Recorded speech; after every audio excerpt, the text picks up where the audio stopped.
Improvement Pill here. Welcome to lesson 4 of the BeeFriend course. In our previous lesson, we learned about an extremely important rule that we have to keep in mind to make sure that we're making friends and not enemies. In today's lesson, we're going to talk about a powerful concept that has the potential to 2 times, 3 times, heck even 5 times the speed of which you can make friends. Let's imagine for a second that above every single person's head is a number that represents how much they are worth. This is a concept that is often referred to as value, and as shallow as it seems, as much as we like to think we don't do this, we are all automatically assigning values to the people around us. See, our brain and also the brains of most other mammals have evolved to do this because it allows us to create a hierarchy in our heads. It allows us to figure out who the most powerful person in the room is, who we should try to gain the favor of, and also who isn't so useful and can be ignored. This was important because for millions of years, we humans used to live in tight-knit groups. If you couldn't identify and gain the approval of the people with the highest values in this group, the people who are in charge, the ones with the most power, your life would be at risk. Now you're probably wondering, Improvement Pill, that's nice to know and all, but how in the world does this relate to befriending people? Well, the higher your perceived value is in comparison to the people around you, the easier it will be for you to befriend others. People will want to be your friend before even meeting you. They will want to win your favor. However, if your value is too low, you will have a much harder time making friends. In fact, people might even start ignoring you. Now this brings up 2 questions. Number 1, how exactly do we determine what our current value is? And number 2, what can we do to increase it? Well, there are 3 categories of things that humans look at when determining how much someone is worth. We'll briefly go through each one and also talk about what you can do to improve each of these areas. The first category is looks, someone's physical appearance. We look at hygiene, whether or not someone is well groomed. If you look and smell like you haven't showered in weeks, your perceived value will be much lower. Go take a shower, get a haircut, do your laundry, clip your nails, and take care of yourself, because if you look like you can't even take care of yourself, you'll look like someone who can't help take care of others. We look at physical attractiveness, which can be broken down into 2 parts. The first are indicators of health. If you're extremely overweight, if you look sick, if you look extremely tired, your perceived value is lower. This is because you look like someone that will drag down the group. Hit the gym, fix your diet, and get proper sleep. The second type of physical attractiveness that we look for are good genetics, which means you can produce healthy offspring. This has value because the only way we can continue the human race is by producing offspring that survive into adulthood. So we instinctively look for things like symmetry of the face for both genders, height, wide shoulders and jawline if you're a guy, hip to waist ratio, breast size, and youthfulness if you're a girl. This is a touchy subject because many of these things are impossible to change. You can't really change things like your height or the symmetry of your face.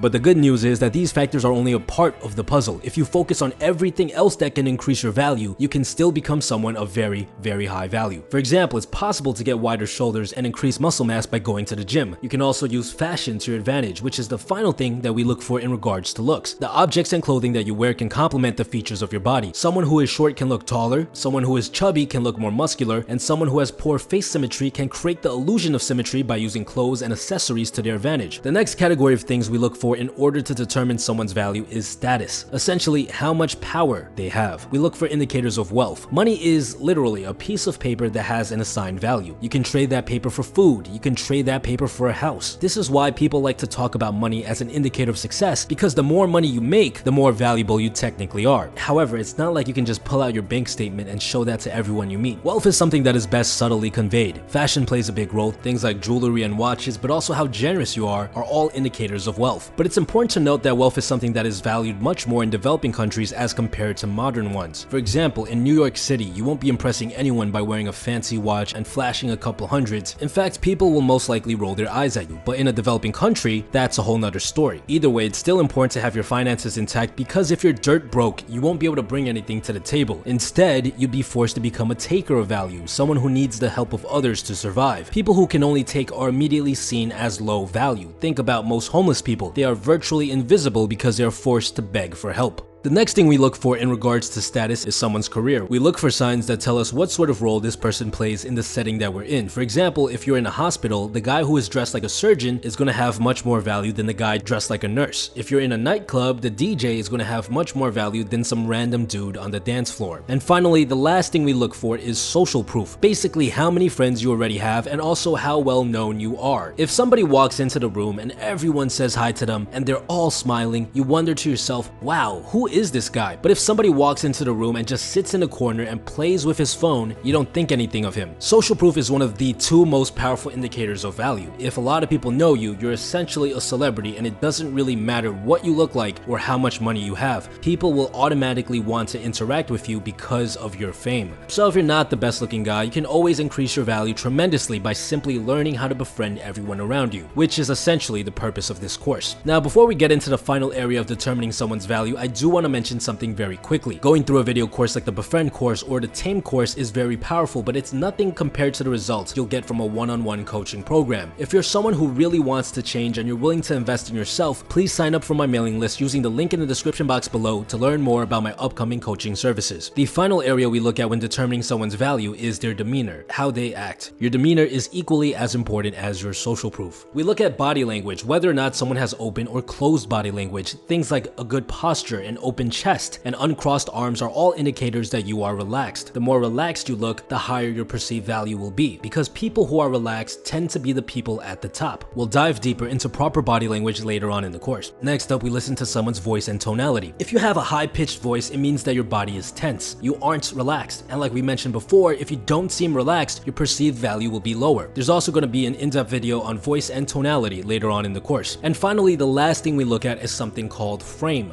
This is a rather complicated concept, but to sum it up, it's basically how easily affected you are by outside conditions. For example, if someone was to make fun of you, are you the type of person who would easily get offended, or are you someone who would just laugh because you don't care? The stronger your frame is, the less you are affected by outside factors, the more confident you seem in yourself, which will increase your value. Think of value as a multiplier in front of our equation so far. If you are someone who has an extremely high value, such as a celebrity, you can literally befriend others 10 times faster than normal people. Now, I'm not saying that you have to become a celebrity, but you should definitely work on improving your overall value in order to 2 times or even 3 times the speed of which you make friends. This is a double-edged sword, because if you let yourself go and let your value drop, you will have to work twice or even 3 times as hard as the average Joe in order to befriend people. In our next video, we're going to start the next portion of the course, which is all about body language. Body language is the most important factor you need to keep in mind when it comes to initially making friends. If you don't do it right, you won't find any success when it comes to befriending people. So make sure you subscribe, hit that bell icon, and stay tuned.